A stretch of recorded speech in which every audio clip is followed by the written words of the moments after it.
What's up, everybody? Welcome to another episode of Drinks with Drea. I'm your host, Miss Drea, and I hope you guys are having a wonderful day. Today is Monday, November 15th. And if you're anywhere in the world, if you've opened up Instagram or Facebook or Snapchat, no matter where you were in social media atmosphere, I'm sure you've heard of the chaos called DaniLeigh versus DaBaby. So we're going to go ahead and jump right into it because this has been all over my timeline.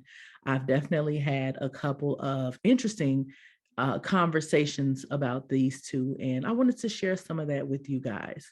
For those of you who are not familiar, DaBaby is a rapper. He recently was quote unquote canceled for some remarks that he made at a Rolling Loud concert not too long ago. It looks like he's done some coming to Jesus meetings and got some clarity and permission, I guess, from the community that he can now be taken off canceled punishment and get back into the world. He is currently the father of I believe it's three beautiful daughters, and has one more on the way. And one of the children that he recently had was with a singer who goes by the name of DaniLeigh. DaniLeigh, I don't know her nationality, but I believe she's from South America. And, like any other young Hollywood couple, they fell in love. And she and he were together a lot. But of course, as I mentioned before, he already had two previous children by two different mothers before they got together. And so one mother in particular, which is the oldest child's mother, is the one that he considers to be like his girlfriend, like his ride or die, the one that came up with him. And it was a lot of like public humiliation that came with the start of that relationship. Just comments back and forth, disrespect towards the baby's mother, even to the extent that DaniLeigh wrote a song called Yellowbone, which she caught a lot of slack for because she was basically saying in the song that Yellowbone is what he likes, and the baby's girlfriend at that time was a very beautiful brown-skinned woman. And so for her to sing this song about Yellowbone is what he likes, people didn't receive that well. Let's fast forward to recently. She was pregnant. Everybody suspected it was by DaBaby, but she never confirmed it. But over time, people started to put two and two together and realized that they had broken up, one, but two, they had also conceived this child together. And so she recently gave birth about 3 months ago. And, we really don't know, at least from the social media standpoint, we don't know the status of their relationship. They're not posting pictures together. She's posting pictures about, and videos and comments about just things in general. So people are trying to read through the lines, but don't really know what's going on. So recently, he was on her Instagram and he went live. Well, she went live. I don't know who went live. Basically, it was on her Instagram, though. And it was a live video. And it initially started out with him just kind of saying that she was crazy and, that he wanted her out of his house and, showing her in a way that isn't for the public eye. She had on her pajamas. She had her baby in her hand. It just wasn't a good look. Thinking that that's it, you're dead wrong. It slowly began to just get progressively worse as the day unfolded. Again, more videos of the two of them going back and forth. He's made claims that she assaulted him and that he was recording things for his protection. And I understand that to some extent because he is a celebrity. He just went through what it feels like to be canceled and lost a lot of money, lost a lot of shows. And he knows that any affiliation with domestic violence or domestic disputes can put him right back in the hot seat from which he just came. So I understand him wanting to protect himself, but at the same time, of course, these things are not meant for the world to see. Let me just say this. What DaniLeigh and DaBaby is going through is not a unique situation, right? Like we've heard the terms baby mama drama, baby daddy drama. And the reason those terms exist is because, quite frankly, this is a normal situation. People are in situationships or relationships or unclear what they are. They get together, they move really fast. They have a baby before they really get to know one another. Everything seems okay. Maybe part of the pregnancy he's pregnant. I'm sorry, part of the pregnancy he's present.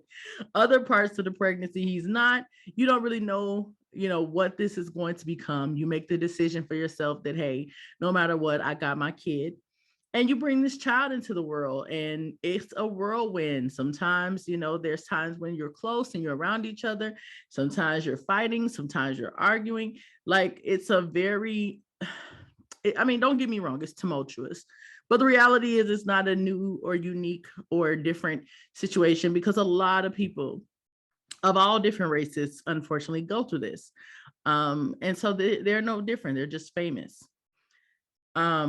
And what I find interesting about it is, going back to when they met, of course, he had the baby mother, two baby mothers, but specifically the one of his oldest child. And it was very well documented, the beef that these two women had with one another. And even, like I said, that song.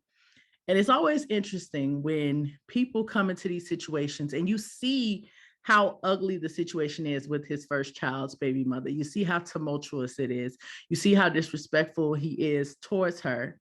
And there's a part of you in your young mind that thinks, that could never be me. And then fast forward, now you're in the same position as that baby's mother. This is what DaniLeigh is going through. Same thing with Summer Walker, right? Now, I'm not going to sit here and come down on these women, because the reality of the situation is a lot of women go through this. I've gone through this. A lot of young women go through the situation where you're having a kid before you really know the person. And sometimes things do not always work out, especially right around the time when a baby is born. Everybody's emotions are high. You're not getting a lot of sleep. I think men go through some version of postpartum as much as women do. Not as severe, but I think they have a version of it as well, because your life is now changed and your life is a little bit different. One show recently kind of highlighted the difference between what men go through versus women go through when you have a child. If you look at Insecure, the episode that focused on Lawrence and Condola's relationship, which I think I talked about on the last episode, but it really showed how when two people have a child and they're not together, or even if they are together, the mother loses a big part of herself. If you go back to the episode, Lawrence was still dating. Lawrence was still working out. Lawrence was still working. Lawrence was outside of the house. He was living life. And he was kind of coming in and out of town to be with his child at his own, on his own time. Whereas Condola is there 24/7. She wakes up, there's the baby. She goes to bed, there's the baby. She doesn't have time for things like self-care. And that's a reality that a lot of people face, and a lot of people don't think about that before they lay down and have these children. There are people who think that having kids is going to change a situationship to a relationship, and that's not always the case. And so again, I'm not coming down on DaniLeigh. I'm not coming down on Summer Walker. I'm not coming down on any young woman who's going through this right now. I wish people coming up, though, like the ones who are 18, 19, 20 right now, don't have kids. I hope they pay attention to stuff like this. I hope they take heed to situations like this, because it's not a pretty situation. Don't get me wrong, you'll get through it. You'll learn from it. You'll learn to love yourself. You'll learn to know your worth. You'll learn to, know what to look for in the future. But if you could just go into your adulthood and just focus on your career, focus on yourself, or focus on loving yourself, knowing yourself, understanding your value, getting married or in a committed situation with someone, knowing what it is, and then bringing your child in when you're both ready. Not saying that that's perfect, because I've seen people who go that route and something crazy happens, right? That's life. But you want to try to prepare for and plan for as much as you can. And again, I've been through my version of this, so I'm not judging or knocking anybody. But if there's anybody that's younger, or not even just younger, just hasn't gone through this, run. Just run. It's not, I don't even think it's glorified in any capacity. There's nothing glorifying or beautiful about baby mama, baby daddy drama. It's toxic. It's damaging to your emotional state. It's abusive. it's just too much for anyone to handle. And my hope for Summer and for DaniLeigh is that they, and actually I think Summer Walker's already moved on. I don't know if she's healed, but she definitely has moved on. And I'm sure DaniLeigh will do the same thing. And I just wish healing for these women. People need to stop judging. I understand, I was also kind of making that commentary about, well, what goes around comes back around. You know what I mean? You saw what he did to his first baby mama and you were all game because you thought you would be treated differently. And now the reality has set in that he's just that type of person. How he presents himself is exactly who he is. And you couldn't change him. No one can change another person. A person has to want to change for themselves. So sending healing, still in Charlemagne the God, still in healing energy to DaniLeigh and Summer Walker. I do want to talk a little bit about the men because, there's equal bashing of DaniLeigh and there's equal bashing of the baby. And really what I see is just a bunch of young, unhealed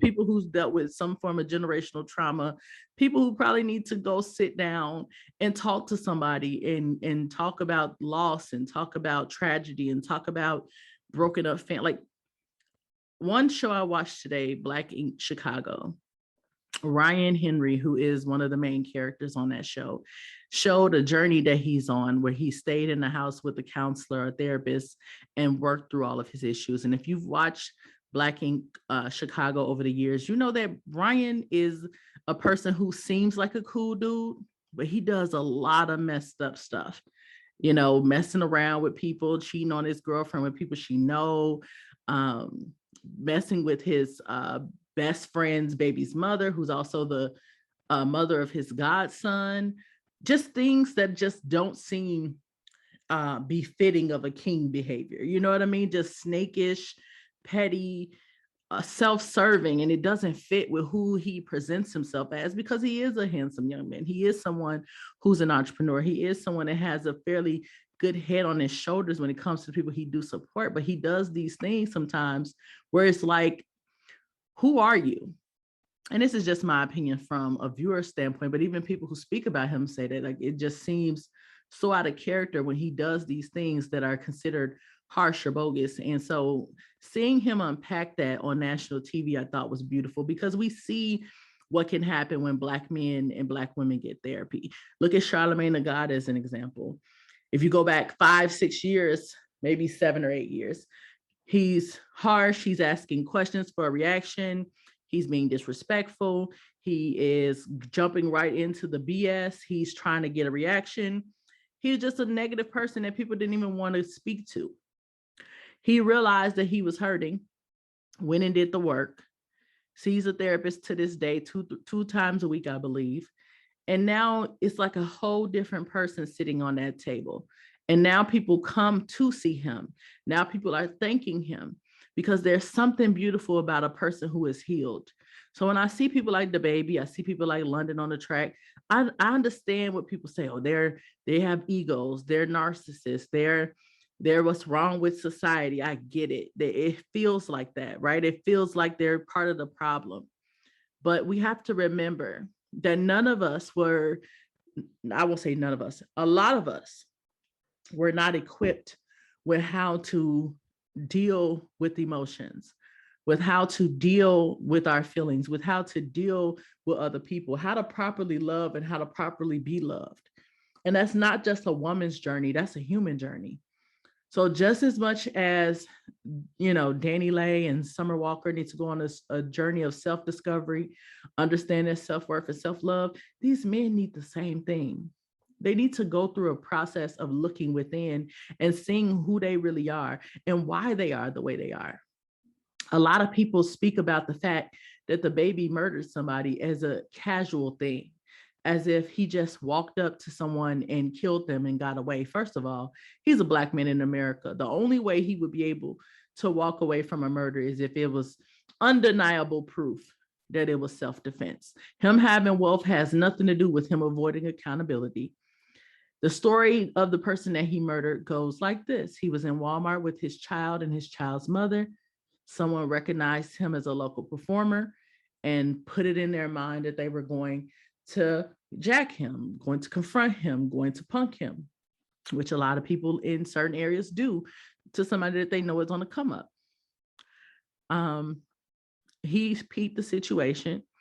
He got his daughter and his baby's mother out of harm's way, and he played it cool until these men approached him.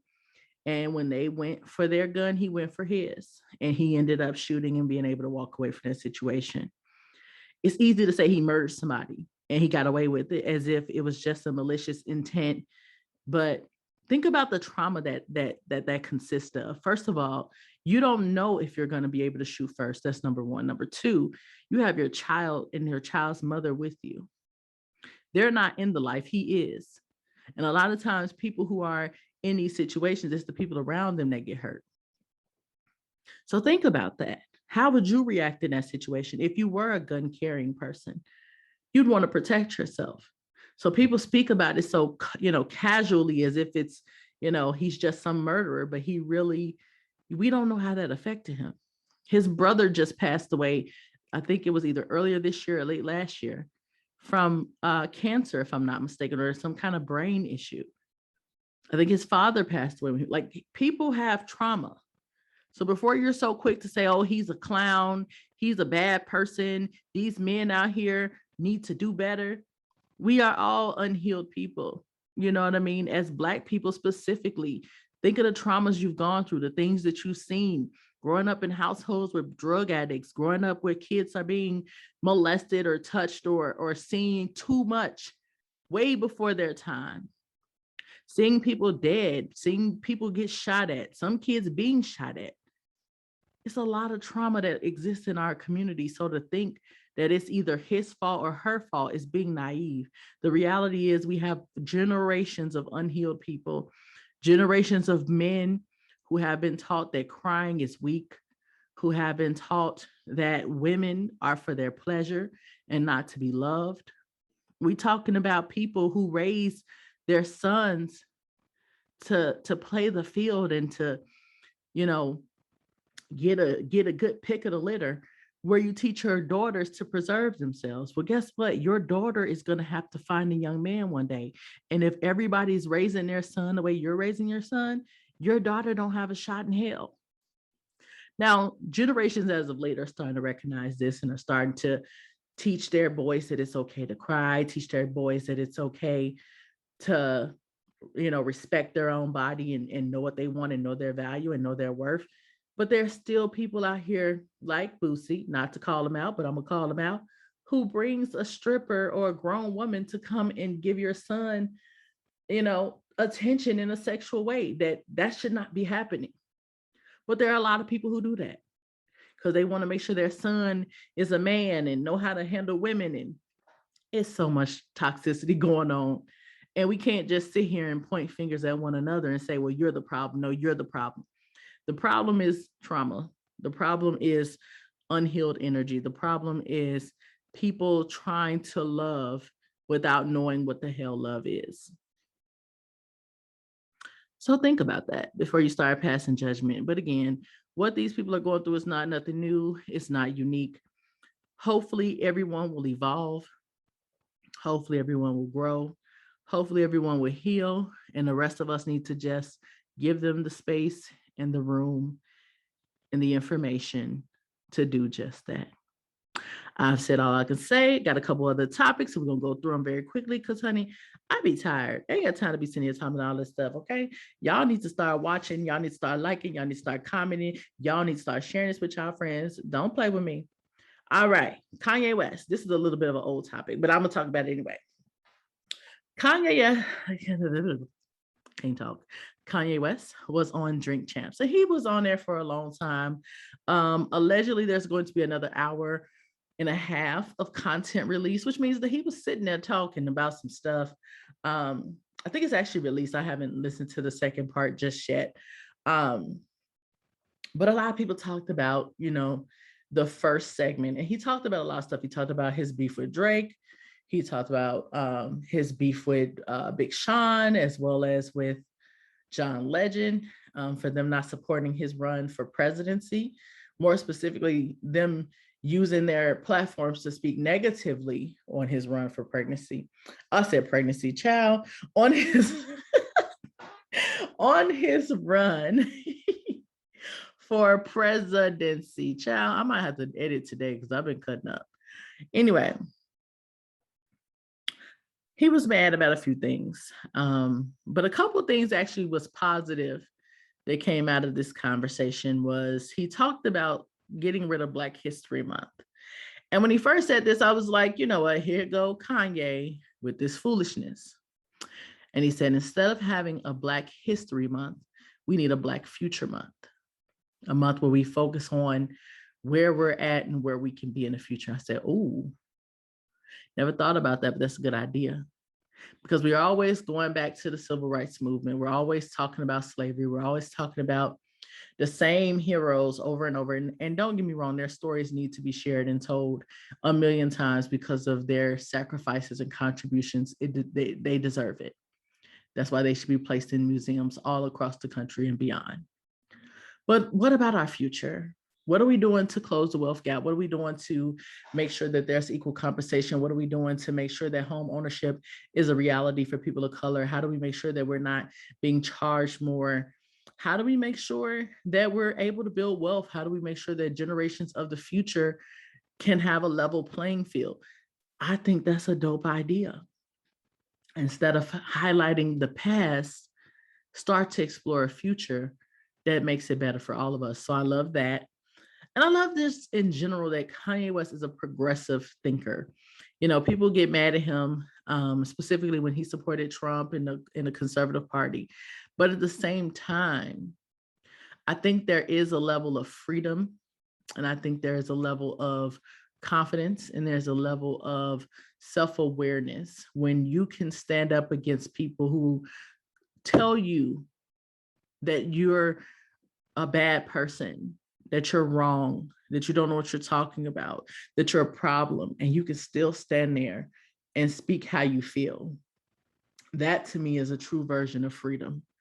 The moment we lose our ability to speak our minds, the moment we lose our ability to have free speech, when we're not able to express ourselves in our true authentic self, that to me is a problem.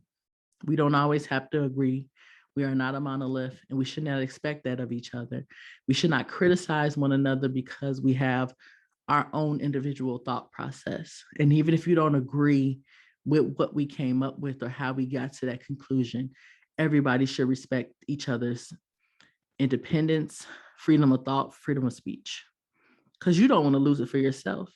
So why try to rob somebody else of it because you don't like what they have to say? Moving along. First, I want to start off with just sending my condolences to everyone impacted by the Astroworld tragedy. If you're not familiar with this, Travis Scott, Astroworld was the name of his album. And I guess it's more to it, but I'm not a Travis Scott fan, so I don't understand the significance of Astroworld. But it means something to his fan base. He hosts an annual Astroworld Fest in his hometown of Houston, Texas. And he's known for encouraging raging. Now, I'm not familiar with what raging is, but from what I gather, it's when people are jumping around and they're excited and they're just losing it. I don't know if it's tied to drugs or whatever the case may be, but it's just, and it's supposed to be like hyper exciting, I guess. Unfortunately, 9 people, I believe, I think it might be up to 10 people at this point, have passed away, with the youngest victim being 9 years old. And the 9-year-old actually was there with his father. He was on his father's shoulder. He was a big fan of Astroworld and was excited about going to the show. His dad, because of all the pushing and shoving in the crowd, eventually passed out, where the young man fell from his dad's shoulders, and people in their excitement and in their rage stomped all over this young boy to the point that he was in a coma for several days following the show. And unfortunately, I believe yesterday, he succumbed to his injuries. But there's 14-year-olds, 20-year-olds, up to 27-year-old victims, and countless others who have been just injured.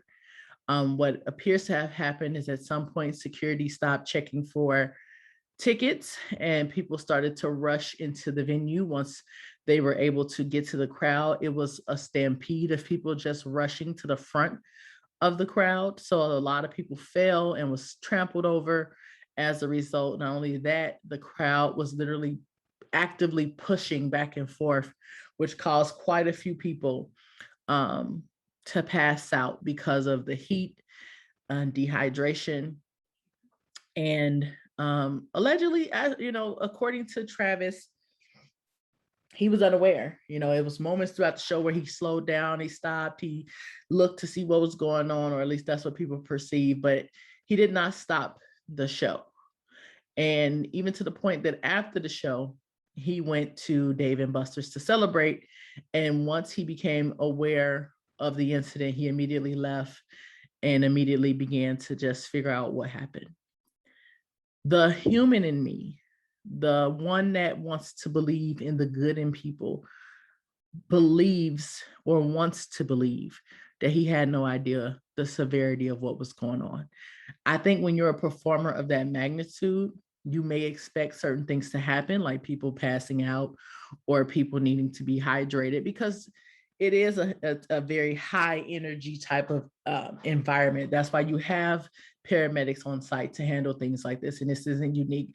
Beyonce shows, Michael Jackson shows, Prince shows, Elton John shows, the Beatles, like it's almost standard practice to have, people on site to address situations like this. But what's not normal is for people to actually die at these type of shows and for it to be multiple casualties. I just can't believe that he knew that was going on. Now, of course, you have the internet people who say, oh, he sacrificed people. He knew what was going on. I don't know. I don't know him. I don't know his spirit. I don't know anything about him. And I'm just not comfortable speaking in that way about people, because sometimes the hole we dig for other people, we gonna fall into it. So you really gotta be careful what you speak about people in general. But even in that situation, I don't know what, I don't want to believe that any of that is true. I would have believed that he was there, he was enjoying his show. And people say, well, how could you not hear people crying for help? Now, I'm not a performer. I have no idea what that's like to stand in front of 50,000 people with, surround sound. I'm sure he probably has some type of earplugs in, which a lot of performers do, so they're able to hear the track so they know to stay on beat.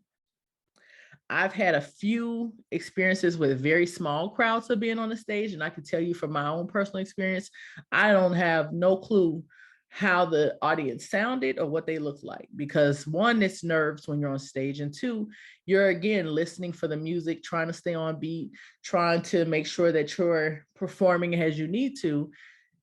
It's not necessarily a case where you're really paying attention beyond the stage.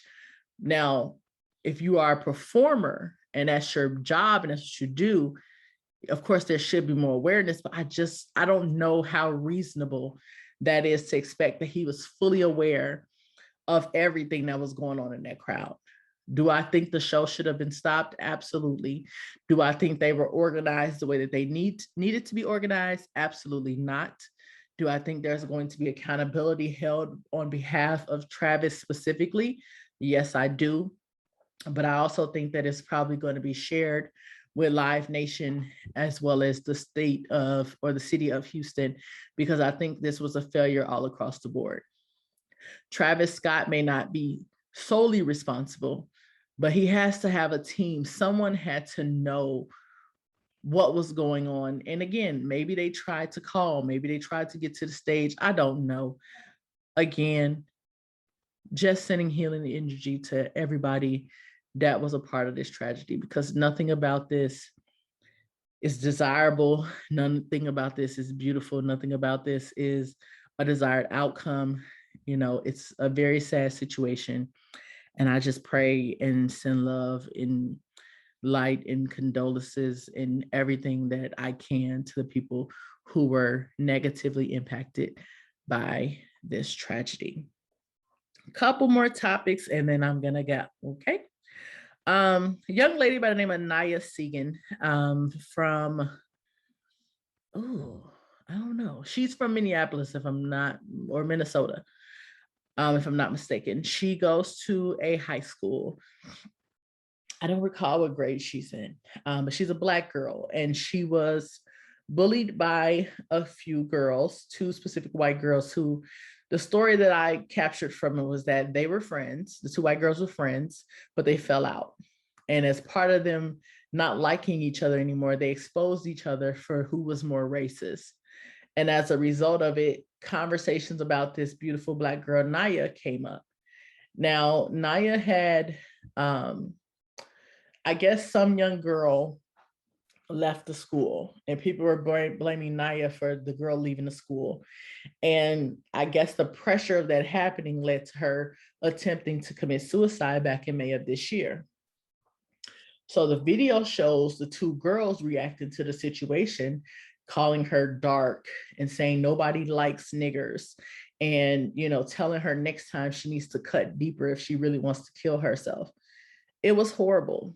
It was a horrible thing to just think kids 13, 14 years old think like this and talk like this, right? Like, I remember being 14. I cursed. I probably would sneak alcohol. I probably wasn't the best kid. I may have been mean at times, but to just wish death on someone or tell a person that they should have tried harder to kill themselves, that's a new level of evil that I just have not experienced personally. And it got out, the video circulated the world, and Sean King got wind of the story, reached out to Naya, you know, encouraged her, and did what he does best, which is to rally behind people and collect funds. He put up a GoFundMe with the intention of this money helping to pay for her college education.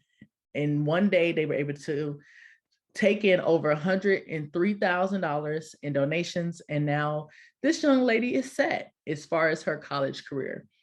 I'm sure she'll probably still deal with ignorant people on the internet. I'm sure she'll probably still deal with ignorance in her school, but I'm just happy to hear a story that it didn't start off great. It didn't start off any way that any child should have to experience life. But we're definitely living in unique times for sure. If you look at the amount of fights that are going on in schools, if you look at the amount of random violence, if you look at domestic violence, if you just look at crime across the board, we're in a very different and unique space. So for her to be going through that right now is a terrible tragedy. But for there to still be good people in the world, like Sean King and like the thousands of people who donated to this young lady, and for her to be able to have a triumph at the end of such a dark and ugly situation, I am so happy to see her in a better space. I'm so happy to see her realizing that people do love and care about her. And I just hope that her future is bright. I hope that she never has to interact with those kids ever again. I hope that she goes on to pay it forward to other people who may be going through what she's going through. And I hope that there's healing across the board. I even hope that those two young girls heal, because at the end of the day, no matter how mean-spirited the things they said were, they're still children at the end of the day. And maybe they know not what they do. And I hope that they take from this a lesson. I hope that they become anti-racist and fight against people who think and speak the way that they did. All right. I'm gonna talk about one last thing and then I'm gonna have to go. We're gonna talk about Will Smith. Will Smith book just came out. I did get the audiobook. I'll probably still buy a hard copy as well, just because I love me some Will Smith. But one thing I wanted to talk about real quick with Will Smith and Jada, because of so many revelations coming out. Well, first of all, the book is deep, you know, even just from watching his web series that he did on YouTube called Best Shape of My Life. You could tell that it's a very transparent book. You could tell that he was very vulnerable in writing this book. You could tell that it's about the journey of his life and different stories that help to shape and evolve him. But what does the blog do? They do what they do best. They take clips of, you know, little stories and turn it into these negative blog posts of all the stuff he talks about with healing and growing and the journey of life. Anything they can talk about with him and his wife, his kids, him wanting to harm somebody, they take these captions and run with it. and only highlight negative things without giving proper context. But I just encourage people to look beyond the headlines and the captions on these blogs and really take a look at his show, Best Shape of My Life. It's on YouTube, and the link is on his Instagram page. And get the book and read it for yourself. A lot of people like to say that him and Jada are not goals. I disagree. If goals to you is a perfect couple, then I think you have unrealistic expectations, because people aren't perfect. No relationship is perfect. Nobody in a relationship is perfect. You're going to go through your ups and you're going to go through your downs. That does not mean that they're not goals because they had entanglements, and because they may talk about intimacy, or they may talk about lack of intimacy, or they may talk about things they've endured throughout their marriage. What makes them goals is the fact that everything that they've gone through, they went through together. It would have been easy for Will Smith to let Jada hang by herself once the whole August Alsina thing came out, but he sat beside her, knowing that he would look humiliated, knowing that people would make jokes, knowing that people will make him out to be weak in some way. He still sat beside his wife, and as she talked about what she had gone through and why they got to that space in their marriage. And she's had moments where she had to sit beside him because he's done something or said something that may have caused their family to be looked at in a different light. But they're staying together, they're communicating, they're mature enough to be able to take an honest look at their partnership and know when certain things are or are not okay. And just to have that level of honesty, that level of communication, that level of transparency, that level of being able to recognize that no matter what we go through in life, we're going to always be life partners.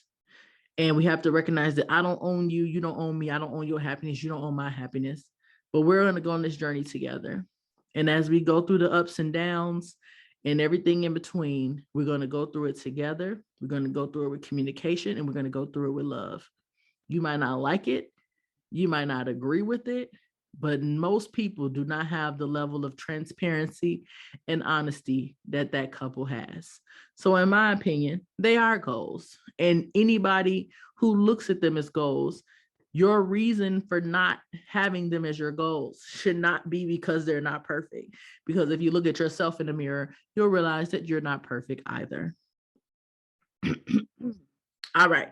I done said all I came to say. I had a note on here of my anger towards Shonda Rhimes. For those of you who watched Station 19 and Grey's Anatomy, you already know. So if you haven't watched the last episode, just cut the video off now because I'm about to drop a spoiler. They done killed off my boyfriend, Miller. Okay, I love me some Miller. I was rooting for him and Vic to get together. I was rooting for them to raise Prue together, but in true Shonda Rhimes fashion, because she does not care what we, the viewers, want. She's going to kill off who the hell she wants to kill off, and she does not care how we feel about it. But I love Shonda Rhimes. She's definitely one of my favorite writers. But yes, Miller's gone, and it's heartbreaking, and I'm sad. So rest in peace to Miller. Okay. All right. I've said all I came to say. Thank you guys so much for listening. Please like, comment, and share with your friends, and subscribe if you're not already subscribed, and invite a friend or two or three to subscribe as well. Got more shows planned for you guys. So thank you so much for tuning in, and I will talk to you all soon. Bye.